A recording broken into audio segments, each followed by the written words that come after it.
He was, for me, the overriding reason why Newcastle found themselves in a winning, comfortable position. Well, hello again from here inside St James's Park, and for any of you who were here today who thought it was cold, wet and windy during the match, you should try being here now. It's absolutely horrible. I've had to come 50 rows back and I'm still getting wet, would you believe? The wind is blowing it in. But I tell you what wasn't horrible, the performance by Newcastle United, and yet a 3-0 victory, loads to go over. And I'll tell you what I really am looking forward to getting to, and that is settling, in my mind at least, the argument we've just had amongst ourselves downstairs as to the merit stars, as to who gets the 3. Now, for once we were arguing over who Newcastle's best player was, not who their worst player was, because it hasn't been great of late. You know, that there today was something new, was something different, was something better. We'll explore the reasons as to why, and like I say, those merit stars, for me, I think you can make a case for around 5 players coming out on top, but only one does, and I will make my argument as to why that individual was my best player. But first of all, the performance. Now, it didn't necessarily look as if it had started well or with cohesion. To be honest with you, I thought in the first 5-10 minutes Wolves were the better team and Newcastle was struggling and they could be in for a long afternoon. Now, why did I think that? Because I hadn't realised what Newcastle were doing. The penny hadn't dropped. It was a game plan, and it was, come the end, perfectly executed. Yes, Eddie Howe has just admitted to us downstairs there now that it was all a deliberate ploy, and to be honest with you, that became apparent the more the half went on. Newcastle sat in. They sat in quite deep. They closed the gap, which is that gap between the midfield and the defence that has become such a problem in such an area of exploitation for opposition teams. I was going to say in recent weeks, recent months, really, by making the backline sit on the edge of the own 18 area, the midfield sit in as well, just in front of them. It worked. You know, yes, Wolves saw a lot of the ball, but Eddie Howe said himself that was deliberate. They let Wolves have the ball and they played on the break. At the same time, when Wolves had the ball in the first half towards their own goal there, they had the energy in the front three with Willock breaking as well to use a high press at the same time.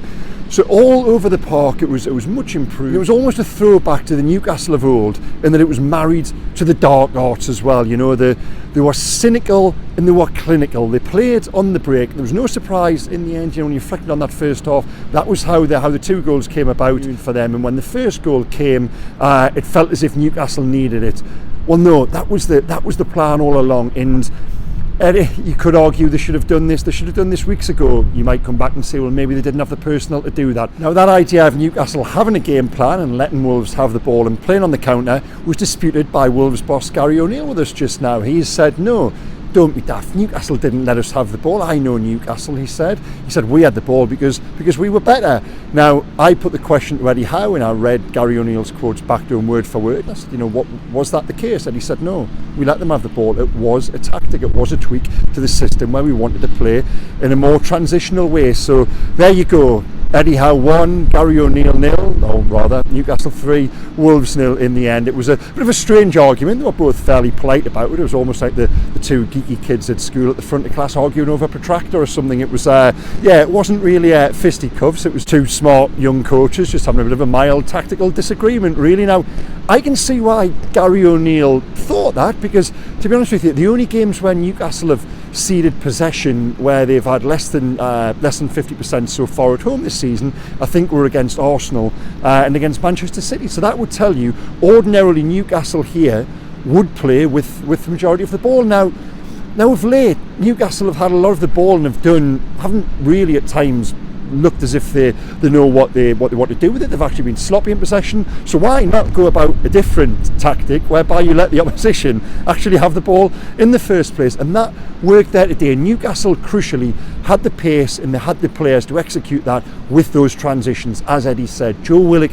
coming back into the team made such a difference. Fabian Schar, you know, he's been there all along, Schar, but at last he had those runners and those players to pick in forward positions. He's had a hand in the first goal. It's the little pass through the midfield to Anthony Gordon. He does it round the corner. Bruno's shot is saved. Isak puts it in. That's 1-0. Like I said at the time, I thought, and I wrote in my match report, that was against the run of play. It was only then, as the half went on, you realise, well, no, that is how Newcastle want this game to play out. They then got the second goal on 33 minutes. Again, It's a brilliant pass by Fabian Schar through the lines, this time to Joe Willock. Willock feeds Murphy, the cross comes in. I don't know what the Wolves keeper is thinking of, and Anthony Gordon is there to pounce. I thought Gordon was very good in that first half, and giving Newcastle that outlet, he looked as if he had that energy back in his legs. I thought Gordon was terrific in the first half, but here's a little spoiler for you, a little teaser. Anthony Gordon doesn't feature in the end, the top three in terms of the merit stars. Now into the second half, and by this point I thought Newcastle were in control, and I always sort of say this, don't I now, in terms of the match report. I honestly felt for the first time there was a real confidence in what Newcastle were doing coming out for the second half. Yes, Martin Dubravka had to make a collection of really good saves there, and we'll come to his performance. I thought, if Wolves maybe get one, could it be different perhaps? But Dubravka was there to do what he's got to do. There were only 3 saves, the first 3 saves he had to make of the afternoon, and from that point on, the ability to make changes. Now Newcastle made those 3 changes on 70 minutes, and it's not just putting players on, it's the ability to take players off as well and give a breather to the likes of Joe Willock, to the likes of Alexander Isak. When Isak goes in a game and when he runs out of steam, it's evident to anyone, but the ability to bring him off and bring on players who do make a difference, who are good players. Harvey Barnes, Miguel Almiron, I thought was unlucky not to start today, bearing in mind the difference he made down at Blackburn. Tino Livramento then comes on he'd come on earlier for the injured Kieran Trippier. I'll just interject here. Kieran Trippier's got a calf problem. We don't yet know how serious that is. We'll probably have an update for you tomorrow night. We're seeing him down at the Ramside Hall for the North East Football Writers Player of the Year, which we voted him as. Kieran Trippier is expected to be there. If he comes in on crutches, then we've got ourselves a story. But no, fingers crossed for good news on that front. Tino Livramento comes on. They then make the 3 changes on 70. Like I say, Louis Miley was the third player who come on. Miley, Barnes and Almiron do very well. There's an energy there, and like I say, from that point the game is never in doubt, and Tino Livramento makes sure of it in the 92nd minute. Again, that man Fabian Schar with the ball over the top. Eddie Howe has just called him to us downstairs there, Schar, a complete one-off, and we'll get to what he meant by that, because he might feature in the merit stars. Livramento drives into the area. It looks a little bit scruffy in the end, but come on, for that intent and that endeavour, and he's just managed to find a finish, so fair play to him. That's 3-0, fully deserved. And now the merit stars, okay, here we go, in ascending order. 1 star, Bruno Guimaraes. Now, I think a lot of you guys watching this will probably want him to have the 3 stars. Why hasn't he got that? Well, he's got 1, and he got an 8 out of 10 in the Mail on Sunday. Still a very good performance. I just think 2 players were better. And also, and I don't want this to sound negative, but Bruno turned it on in the final half hour when, for me, I think the game was won by that point. The hard yards had already been done. Yes, Bruno was brilliant. He there put on a little showcase, a little show reel as to why he is the top player he should be, and he can be. But again, I just thought for the first 60 minutes he was good. He was decent, he was good, yes, but I thought others were better in terms of influencing the game and putting Newcastle in the winning position. 2 stars, Fabian Schar. Now, Schar had a hand in all 3 goals, and it's his pass which breaks the lines for the first goal, for the second goal, and it's his direct pass that sets Tino Livramento away for the 3rd goal. He was a class act all afternoon, not troubled in defence. Defensive performance alone was sound. Again, he's got an 8 in the Mail on Sunday, and the assists in the forward play, that's what elevates him to the 2 stars. And like I say, I touched on Eddie Howe's comments there before. He just waxed lyrical about a defender who can not only defend but has just got every pass in the book, really. And Schar's ability as a footballer really is what makes him, that to coin that phrase which Eddie Howe has just used with us, a one-off. And finally, the 3 stars. Well, this goes to Joe Willock. And why do I give the 3 stars to Joe Willock? Now, in isolation of his performance, if you put together the whole 70 minutes he was on the pitch and he has that exact same performance in, say, 3, 4, 5 weeks down the line, then I might not give him the 3 stars. The point I want to make is, and this is all about context, Joe Willock for me today has made the biggest difference to a performance that was unrecognisable from a lot of what we've seen in recent weeks. Having his energy in midfield, and Joe Willock is a player who makes others around him better. Some players play within themselves. I won't list players in the Newcastle team, you can probably name them yourselves, but there's certain individuals who make others better. Joe Linton is one of them. Kieran Trippier is one of them. And for me, Joe Willock is another. Joe Willock coming back in there today gave Dan Burn more protection on the left. There was one incident in the first half where Neto looks as if he's going to get away or get it down Burn. Willock recovers and makes the tackle. I think he makes Anthony Gordon a better player in front of him on the left. I think, that support there was key in Gordon looking better.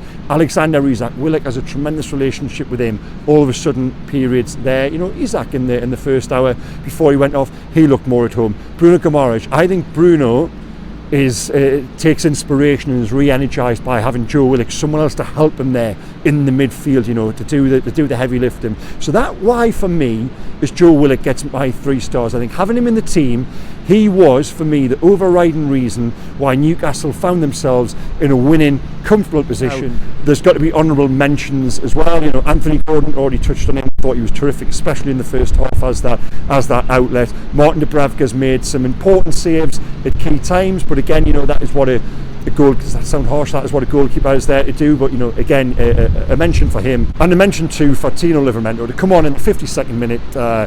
See out the final 40-45 minutes and to play as well as he did, just to remind us all, not that you need a reminder really, of what an able deputy they've got there, and someone who, if they could probably find or should find a place in the team for and to score that brilliant goal at the end. So again, honourable mention, Tino Livramento. Now the weather is getting worse and worse here, guys. I don't know if the camera can capture that swirling winds and rain. It's not very pleasant, and we talk about Newcastle's defence being brutally exposed at times. Well, my haircut is about to be brutally exposed as well. So yeah, I'll wrap up, and just to say, the reason you take great confidence from that is, I've said before that Newcastle, it doesn't matter the result recently, whether they win, lose or draw, you look at Newcastle and you say they're not playing particularly well, whereas last season, regardless of the result, you looked at them and you saw a team, you saw that we're trying to achieve, you saw identity. That's been missing in recent weeks.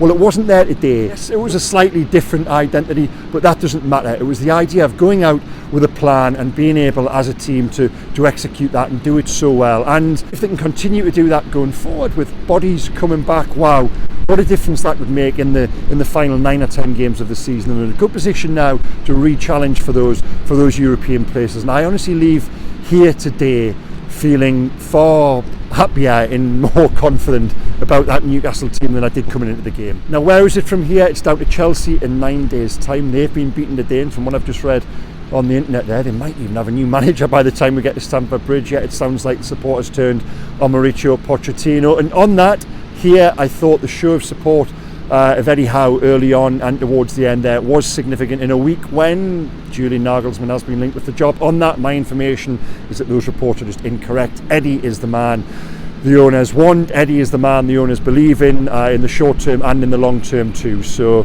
yeah, I just thought that, that was, Eddie was asked about that afterwards as well, and you could see that support meant a lot to him, and so it should as well. I've made my opinions pretty clear on this for a long time now. Eddie is the best man for Newcastle. He is the right man, and the way he adapted there today, to send out his team to win a game in a different way, that just shows what a smart coach they do have. And it's up to him and them now to take the momentum from that there today. And I think they'll feel good on the back of that there today to take that forward and achieve European football this season. That for me now has got to be the aim. And finally, guys, just to finish, a reminder, in the description below the line here, I'll put a link through to our brand new Newcastle United dedicated WhatsApp channel. You've had voice notes from me in there today, the very latest team news, little WhatsApp whispers, tune teaser quizzes, guys. It's all going, come on, how all going on in there. How can you miss out on that?